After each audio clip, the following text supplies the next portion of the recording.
Bienvenidos una vez más a este espacio de reflexión que compartimos con ustedes con mucho gusto.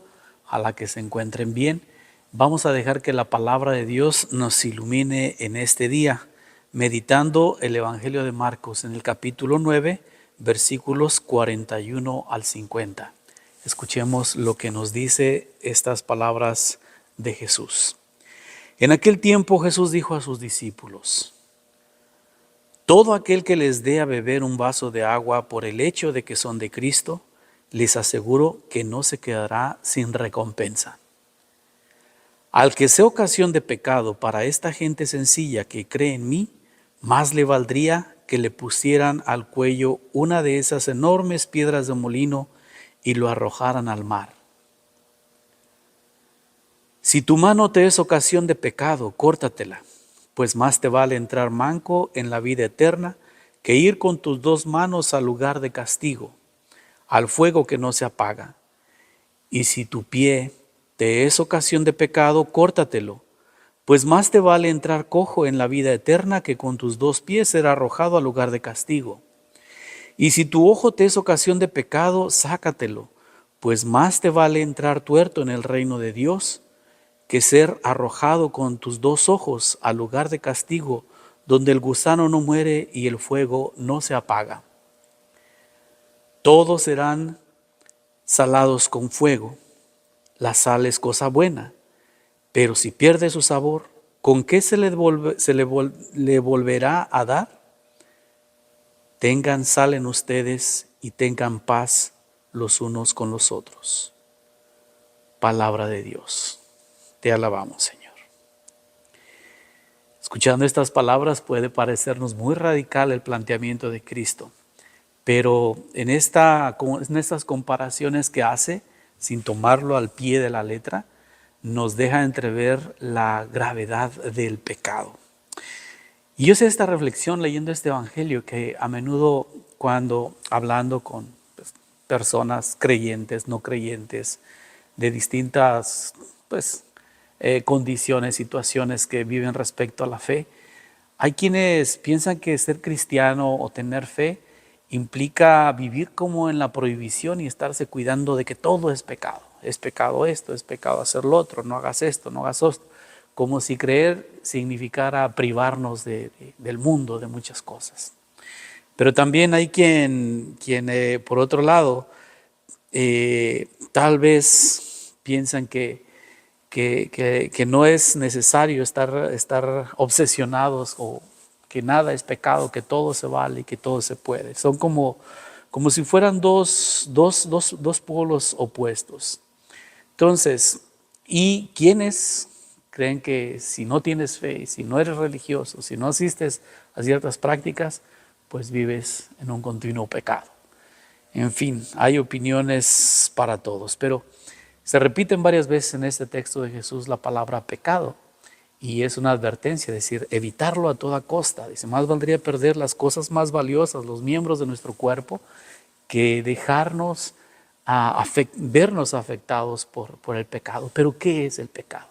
Pues son todas aquellas acciones deliberadas que van contra nuestros semejantes o contra Dios, que son ofensa a nuestros seres que nos rodean, a las otras personas, son ofensa contra Dios, que atentan contra su dignidad, que van contra los mandamientos, en pocas palabras y en las palabras más simples.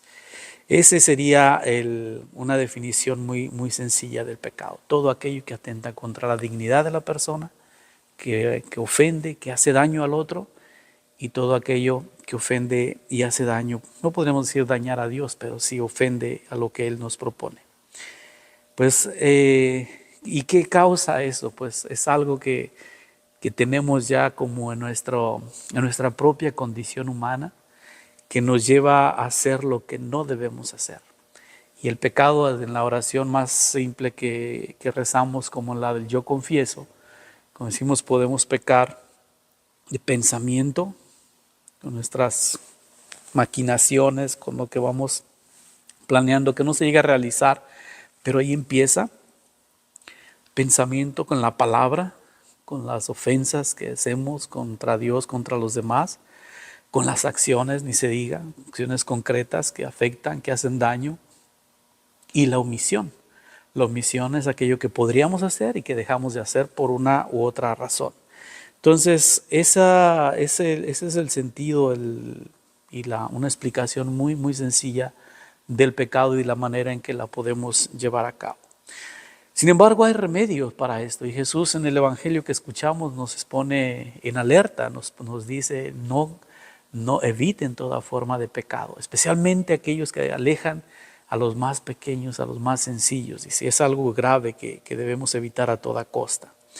El remedio contra el pecado pues está ante todo reconocerlo, reconocer los errores cometidos, a hacer el propósito de enmienda, de cambiar, de convertirnos y por supuesto compensar el daño que hayamos hecho.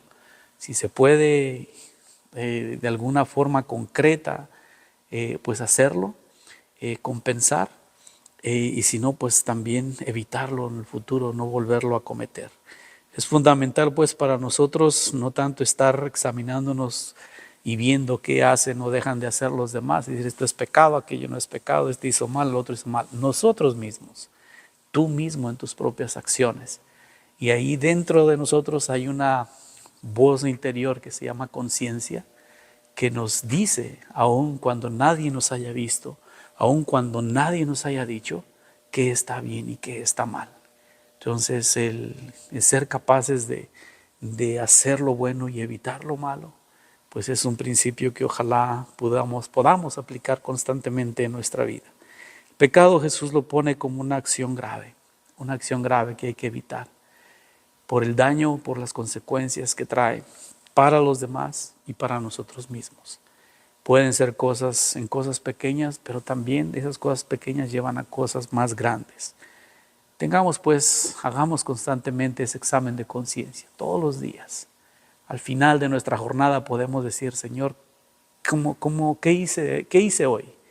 Y ver lo bueno y ver lo malo que hayamos hecho. Y decir, ojalá que mañana lo haga mejor. Y esas pequeñas acciones pues, nos llevarán también a crecer, a ser mejores personas, mejores seres humanos, pero sobre todo mejores cristianos. Pues que estas palabras de Jesús iluminen nuestra vida, iluminen nuestra conciencia, nuestra identidad, que nos sintamos libres, no ver todo como malo. San Pablo lo decía de una forma muy, muy práctica, decir, examina todo, quédate con lo bueno y abstente de lo malo. Así de simple, pero a veces así también de difícil. Que Dios los bendiga, tengan un buen día, que la palabra los ilumine donde quiera que estén. Amén. Hasta la próxima.